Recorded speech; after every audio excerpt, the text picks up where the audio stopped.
দেখো কি আছে, ইরর কারেকশন, ঠিক আছে, মানে হচ্ছে ভুল সংশোধন। হ্যাঁ, মানে যেগুলো ভুল থাকবে সেই ভুলকে আমরা কি করব, সংশোধন করব। তো বলো, প্রথম যে কোশ্চেনটা রয়েছে, she go to school every day, বলো ভুল আছে না নাই? কি ভুল আছে? গো। গো, বাহ, ভেরি গুড। তাহলে ভুলটা কি আছে অ্যাকচুয়ালি? গোজ হয়ে যাবে। এই তোমরা পারছো না, কেন গোজ হবে? বলেছিলাম যদি এই সাবজেক্টটা থার্ড পারসন সিঙ্গুলার হয় এবং তার সঙ্গে কি হবে, প্রেজেন্ট ইনডিফিনিট টেন্স বা সিম্পল প্রেজেন্ট টেন্স, তবে কি করব, এই ভার্ব ওয়ান এর সাথে এস অথবা এস যোগ করব।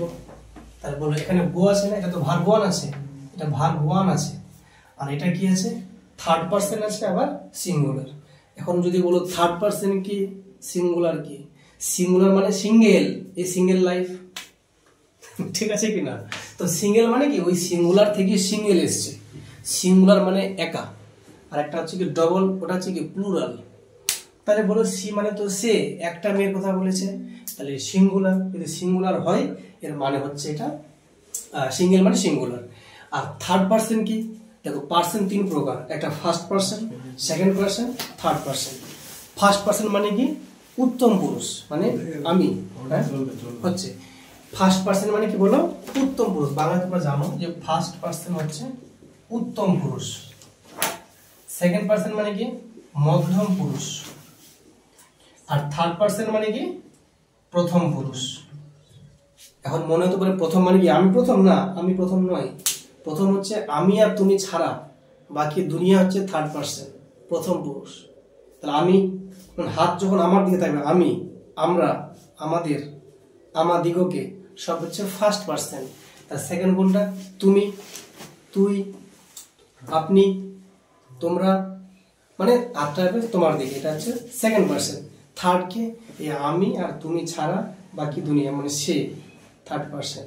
ও থার্ড পারসন। তাহারা, আমার বাবা, আমার মা, আমার স্যার, সবাই কে এরা, থার্ড পারসন। তোমাকে পেয়ে আমি বাপ মাকে বলে গেলাম, কেন বলছি, তুমি সেকেন্ড পারসন, বাপ মা থার্ড পারসন। ঠিক, এটা করা যাবে না যদিও, এটা বললাম আর কি, ঠিক আছে। শোনো, তো first person, second person, third person, বুঝতে পারলে কি পারলে না? কি লেখা যায় এটা, সি মানে সে, তো সে কি আমার আর তোমার মাঝে আসছে, আসছে না, তাহলে থার্ড পারসন। তাহলে এটা থার্ড পারসন হচ্ছে এবং সিঙ্গুলার। যদি দুটোই শর্ত মেনে চলে তবে কি করব, এই ভার্ব ওয়ান এর সাথে এস অথবা এস যোগ করব, যদি সেন্টেন্সটা প্রেজেন্ট ইনডিফিনিট হয় বা সিম্পল প্রেজেন্ট। স্যার কি করে বুঝলেন যেটা সিম্পল প্রেজেন্ট? এই যে লেখা আছে এভরিডে, এভরিডে একটা কিওয়ার্ড, এটা দেখে তুমি চিনতে পারবে যে হ্যাঁ এটা হচ্ছে প্রেজেন্ট ইনডিফিনিট টেন্স।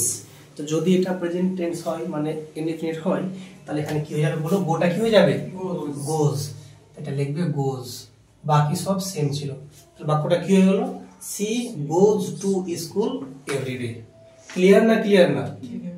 লিখে ফেলো তাহলে বাক্যটা, বুঝতে পেরেছো? এটা ছিল আমাদের টেন্স থেকে। কি থেকে ছিল এটা আমাদের টেন্স। এটা কোন টেন্স শিখলাম, প্রেজেন্ট ইনডিফিনিট টেন্স বা সিম্পল প্রেজেন্ট টেন্স। চলো এবার আমরা চলে যাচ্ছি পরের সেন্টেন্সে, 2 নম্বর বাক্য। বলছে the rich is not happier than the poor, তাই তো?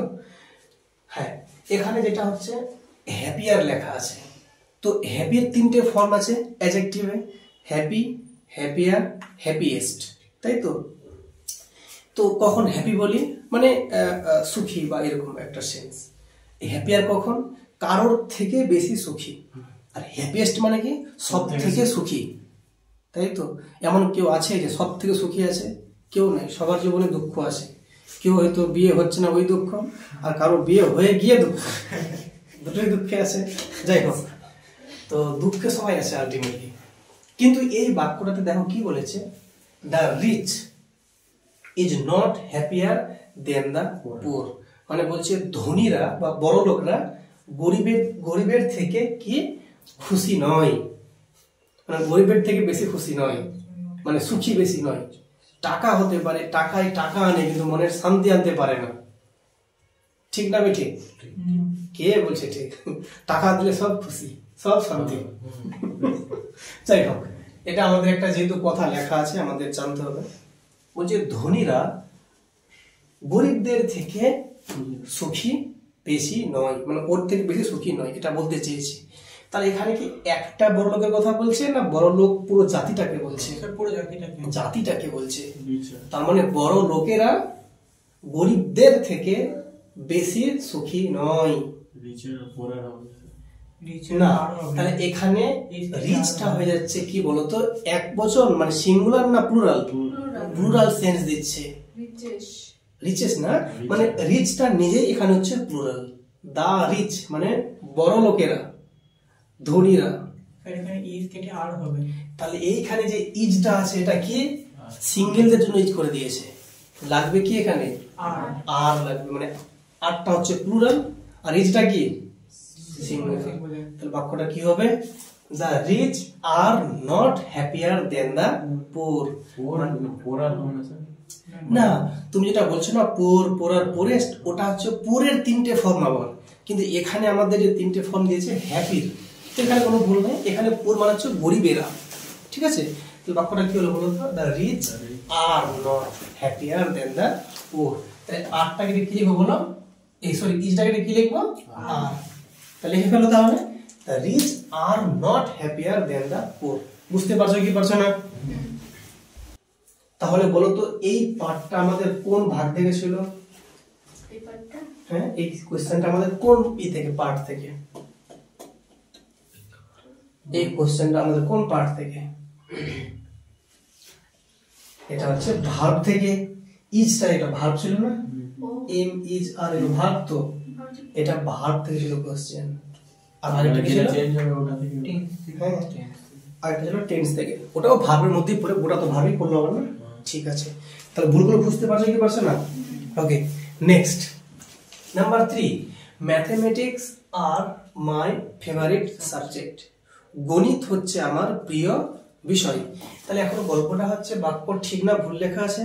ভুল, ভুল লেখা আছে। তাহলে ঠিক কি হবে? ইজ। ইজ কেন? ম্যাথমেটিক্স একটা সাবজেক্টের নাম। অনেকে ভাবতে পারে স্যার এখানে যে ম্যাথমেটিক্স এস দিয়েছেন, এস মানে তো স্যার প্লুরাল। হ্যাঁ, এস মানে প্লুরাল হয়, ডিপেন্ড করছে সাবজেক্টটা কি আছে। বয় মানে বালক, একটা ছেলে, কিন্তু বয়েজ মানে কি? বয়েজ মানে কি বলো? ছেলেগুলো, তখন ওটা প্লুরাল। কিন্তু ম্যাথমেটিক্স মানে কি অঙ্কগুলো না? অঙ্ক বা গণিত। গণিত এটা একটা সাবজেক্টের নাম। সাবজেক্টের নাম এস থাকতেই পারে। ফিজিক্স লাস্টে এস আছে না, তো এটা কি প্লুরাল না সিঙ্গুলার? সিঙ্গুলার। একটা সাবজেক্টের নাম ফিজিক্স। ইকোনমিক্স একটা সিঙ্গেল সাবজেক্ট। কেউ তো বলতেই পারে sir economics is my favourite subject নাকি are my favourite subject? Is my favourite subject. তাহলে সাবজেক্টের নাম যখন বুঝবে একটা বোঝাচ্ছে, তখন কি বুঝবে? ইজ না আর? ইজ। Very good. তাহলে আরটা কেটে ইজ লিখে ফেলো। Mathematics is my favourite subject. কি বুঝতে পারছো কি পারছো না? তাই বলো তো স্ট্যাটিস্টিক্স ইজ না আর বুঝবে? ইজ বলবে। একটা সাবজেক্টের নাম না, তাহলে তোমাকে সেন্স দেখতে হবে, এস দেখে লাভ নাই। বুঝছো? ওকে, পরের বাক্য। Each of the students were given a gift. ছাত্রদের প্রত্যেককে একটা উপহার দেওয়া হয়েছিল। তাহলে বলো তো এখানে ঠিক না ভুল আছে? কি দ্বারা হবে তাহলে? এখানে এই ওয়ারটা কেটে ওয়াজ হবে। কেন? ছাত্রদের প্রত্যেককে, প্রত্যেক মানে কি? এক একজন। প্রত্যেক মানে এক একজন, তো একজন মানে তো সিঙ্গুলার। তাহলে বলো তো এখানে সাবজেক্ট স্টুডেন্টস নাকি ইচ? ইচটা এখানে মেন জিনিস। আমরা ইচের উপর প্রাধান্য দিব কত পার্সেন্ট? 100% প্রাধান্য ইচের উপরে। আর এই যে আছে অফ দ্য স্টুডেন্টস, এটার প্রাধান্য 0%। মানে ছাত্রদের মধ্যে ইচ এক একজন, ইচ মানে প্রত্যেকে, এভরি। এটা আবার কি হচ্ছে? তাহলে এক একজনকে দেওয়া হয়েছিল। তাহলে এই ওয়ার্ডটা কি বলো?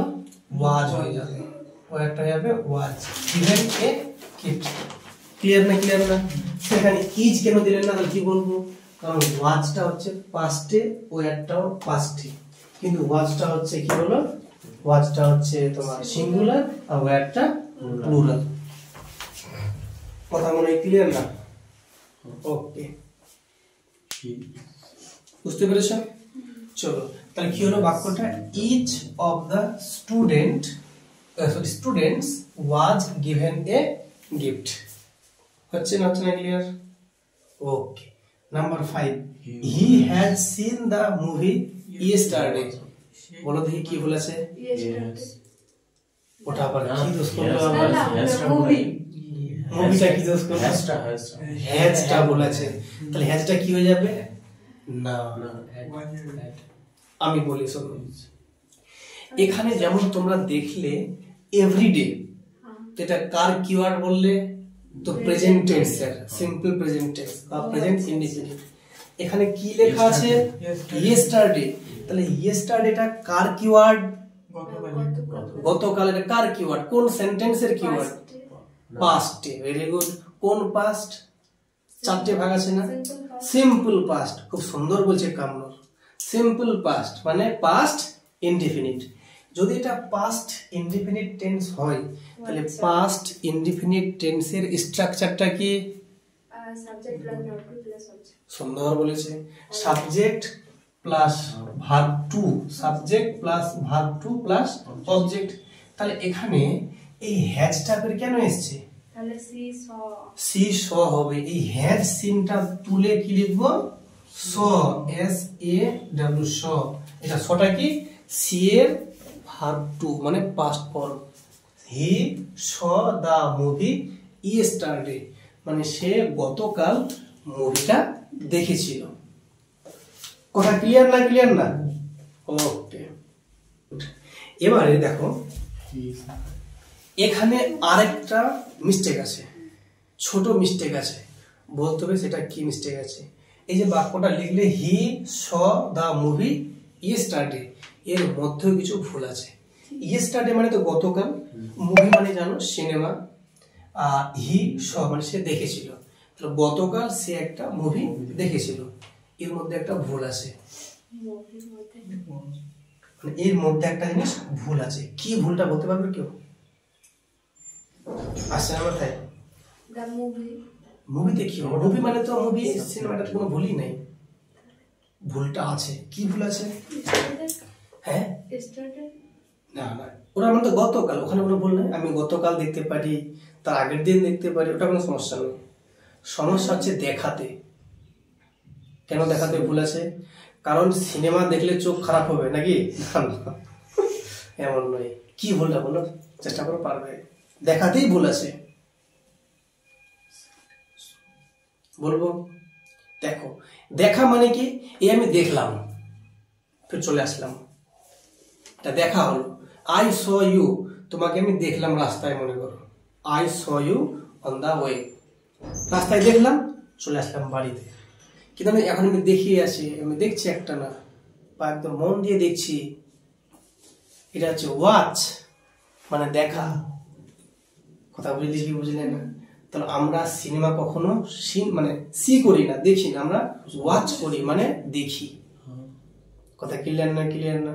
তাহলে আমরা দেখি অনেক সময় ভিডিওতে বলে thank you for watching the video, watching বলে না, না সিং বলে। Thank you for seeing the video বলে, কি বলে? কেন? ওয়াচ মানে তাহলে কি? কখন একটা জিনিস অনেকক্ষণ ধরে দেখছো, একটা মুভমেন্ট থাকছে ওখানে, একটা সিনেমা চলছে, টানা 2 ঘন্টা দেখছি, এটা হচ্ছে কি? তাহলে কি বলো? ওয়াচিং। আর সি মানে কি? এই দেখলাম বা রাস্তাঘাটে দেখতে পেলাম, এরকম রাস্তাঘাটে দেখতে পেলাম না, এমনি রাস্তাঘাটে দেখি, আমরা দেখি জাস্ট হঠাৎ দেখলাম, ওটা হচ্ছে সি। তাহলে এখানে তাহলে কি বলো, শটা লেখা ঠিক হবে নাকি ওয়াচড? ওয়াচড। তো এটা এটা ছিল মাইনর মিস্টেক। এই সিটা মানে শ না লিখে কি লিখবে? Watched, WATCHED। ক্লিয়ার না? ক্লিয়ার না? কারণ ভার্বের সেকেন্ড ফর্ম আছে না, তাই অ্যাকচুয়ালি ভুলটা দুটোই ভুল বলা যায়। হ্যাঁ, শটার থেকে বেটার হবে ওয়াচড। তাহলে কি হলো বাক্যটা? He watched the movie yesterday. এবার আমরা চলে আসবো অঙ্ক বলছি, ইংলিশ না, কোশ্চেন নাম্বার কত নাম্বার 6 এ। He is a honest man. এই ম্যানটা এত ঢোকা কেন? ম্যানটা ভালো করে লেখো। Man, M A N, man. সে হচ্ছে একজন সৎ মানুষ। তো সে না বলে তিনি বলবো, সৎ বলবো, সে বলবো, বাজে লাগছে না? তিনি হলেন একজন সৎ মানুষ। তাহলে বাক্যে কি ভুল আছে? এর জায়গায় অ্যান হবে। এর জায়গায় অ্যান হবে। সুন্দর বলেছে। কেন কেন? দেখো আমাদের একটা ছোটবেলায় মিস্টেক হয়েছিল কি, যে ভাওয়েলের আগে আমরা কি বসাবো? এন, আর কনসোনেন্টের আগে বসাবো এ। কথাটা ঠিক, কিন্তু পুরোপুরি ঠিক নয়। কেন? আমরা অ্যাকচুয়ালি দেখবো সাউন্ডের উপরে। সাউন্ড যদি ভাওয়েল মতো আসে তবেই এন বসাবো, আর সাউন্ড যদি আসে কনসোনেন্টের মতো তাহলে আমরা এ বসাবো। বলো দেন কি বলছি আমরা? হনেস্ট বলছি না অনেস্ট বলছি? অনেস্ট। ও, তার মানে এর মধ্যে একটা ভাওয়েল সাউন্ড আসছে না? তাহলে কি হবে? ভাওয়েল সাউন্ড আসলে এন, আর কনসোনেন্ট সাউন্ড আসলে ই। তাহলে এখানে এটা যেহেতু অনেস্ট অ উচ্চারণ আসছে, তাহলে কি হবে বলো? He is an honest man. তাহলে এটা তুমি লিখবে এন, মানে he is an honest man. Clear? Next দেখো, let us go for walk. বলো দেখিনি এখানে কি ভুল আছে? ফরে কি ভুল আছে? বলছে লেট আস গো, চলো আমরা যাই। ফর ওয়াক মানে ঘুরতে বা বেড়াতে, বেড়াতে, তাই তো? হ্যাঁ, মনে রাখবে ফরটা কি এখানে প্রিপজিশন। তাহলে প্রিপজিশন মানে কি? প্রি মানে কি আগে, আর পজিশন মানে কি অবস্থান। তো এটা তাহলে আগে অবস্থান, কার আগে? নাউন বা প্রোনাউনের আগে। তো নিশ্চয়ই ফরটা কি হবে? এই ওয়াকটা কি হবে? নাউন বা প্রোনাউন। কিন্তু ওয়াকটা এখানে নাউন আছে। ওয়াক মানে এখানে হাঁটার কথা বলছে, ভার্ব না কিন্তু এটা। এটা কি? এটা তাহলে নাউন। আর এটা যেহেতু নাউন, তাহলে সেই ক্ষেত্রে হাঁটা যে একটা কাজের নাম, সেই নাউনটা বলছে, তার আগে হয়ে যাবে কি বলো? একটা কাউন্টেবল কি বলো? আর্টিকেল রাখবে। সেটা কি? এ না এন না দা? এটা হবে এ। তাহলে কি হবে? Late us go for a walk. আনসারটা হবে late us go for a walk. এটা হচ্ছে কাউন্টেবল একটা অ্যাডজেক্টিভ বলতে পারি। এটা একটা আর্টিকেল, কারণ আর্টিকেলটা অ্যাডজেক্টিভের পার্ট। ফর এ ওয়াক, এটা মারাত্মক একদম জিনিস। ঠিক আছে, আমরা মানে হাঁটতে চলো, ঠিক আছে। ওকে, নেক্সট কি বুঝতে পারছো না? He is in the committee, সে কমিটিতে আছে। তাহলে এটা কি ভুল আছে? কমিটিতে আছে। ইনটা ভুল আছে, একদম ঠিক বলেছে। ইনটা কি হয়ে যাবে? কমিটিতে উঠে কি বসবে? ওই ইনটা উঠে কি হবে? On the committee. Very good, he is on the committee. এটা আমি আগে বলেছিলাম। বলো তো, সে ফোনে আছে, তাহলে কি হবে? He is on the phone. দেখো, সে কমিটিতে আছে, he is on the committee. Clear না? ক্লিয়ার না? ওকে, তাহলে কি হবে? He is on the committee. Next আসো, she speaks very well English. সে ইংলিশ খুব ভালোভাবে বলে। তাহলে দেখি কি হবে ভুলটা? ভেরি ভেরি, কেউ বলছে ওয়েল না। তোমরা আমাকে বলতে পারবে এখানে ইংলিশটা কোন ইসের মধ্যে আছে, মানে এটা কি, এটা বলতে পারবে কেউ? হ্যাঁ, সাবজেক্ট তো সি আছে, সি। স্পিক্সটা ভার্ব, এর অবজেক্ট কোনটা? ইংলিশ নাকি ভেরি ওয়েল? ইংলিশ। ইংলিশটা অবজেক্ট। কি করে স্যার বুঝলেন ইংলিশটা অবজেক্ট? আমি তো বলতে পারি স্যার ভেরি ওয়েলটা অবজেক্ট। হ্যাঁ, প্রশ্ন করব কি দিয়ে? কি দিয়ে? কি দিয়ে? কি দিয়ে আর কাকে দিয়ে, কি দিয়ে আর কাকে দিয়ে যদি প্রশ্ন করে উত্তরটা পাও সেটা হচ্ছে অবজেক্ট। তাহলে she speaks very well English, সে কি ভালো করে বলতে পারে ইংলিশ, তাহলে এটা অবজেক্ট না? এটা ডিরেক্ট অবজেক্ট না ইনডিরেক্ট অবজেক্ট? ডিরেক্ট অবজেক্ট, কারণ কি দিয়ে প্রশ্ন করে যেটা উত্তর পাবো সেটা ডিরেক্ট অবজেক্ট, আর কাকে দিয়ে প্রশ্ন করলে ইনডিরেক্ট অবজেক্ট। তাহলে she speaks very well English, তাহলে ইংলিশটা আমি প্রশ্ন করছি কি দিয়ে উত্তরটা পেলাম, এটা ডাইরেক্ট অবজেক্ট। তাহলে ডাইরেক্ট অবজেক্টটা আগে বসবে, আর এইটা যে আছে এই যে ভেরি ওয়েল, এই পার্টটা হচ্ছে adverb. He speak English very well. একদম, সি সি আছে, তো হি কেন বলছো? সি। হ্যাঁ, এটা মেয়ে আছে না, হ্যাঁ, সি ছেলে বানিয়ে ফেলেছে। তাহলে she speaks English very well. তোমরা বুঝতে পেরেছো না পারোনি? তাহলে she speaks English very well. Clear না? ওকে, এরপরে number 10, he is a very high man. মানে বলছে সে হচ্ছে অনেক উঁচা ব্যক্তি, সে হচ্ছে অনেক উঁচু ব্যক্তি। হাই ম্যান বলছে, হাই মানে উঁচু না, হাই বেঞ্চ লো বেঞ্চ, ওই যে বলছে হাই ম্যান উঁচু ব্যক্তি। ঠিক না ভুল লেখা আছে? ভুল লেখা আছে, মানে হাই মানে উঁচু ঠিকই বলেছে, কিন্তু জায়গাটা এখানে ভুল জায়গায় লিখে দিয়েছে, এখানে হাই লেখা যাবেই না। তো হাই না লিখে কি লিখবো ভাই? কি লিখবো? লংগেস্ট না, টল বলবো, টল। টল ম্যান লেখো, he is a very tall man. High man ফির কি আবার? এটা তুমি ইজি ছিল না? তাহলে লেখো he is a very tall man. এই ছিল তোমাদের ইরর কারেকশন 10টা। কতগুলো পেরেছো? আচ্ছা, যাই হোক, তো এইভাবে কিন্তু শিখতে হবে। কেমন লাগলো ক্লাসটা? Very good. তাহলে তোমরা কি করবে একটা কাজ, তাহলে এই আমাদের যে আছে ক্লাসটা একটু লাইক করে দেবে। কেমন? তুমি কি করছো বাবু?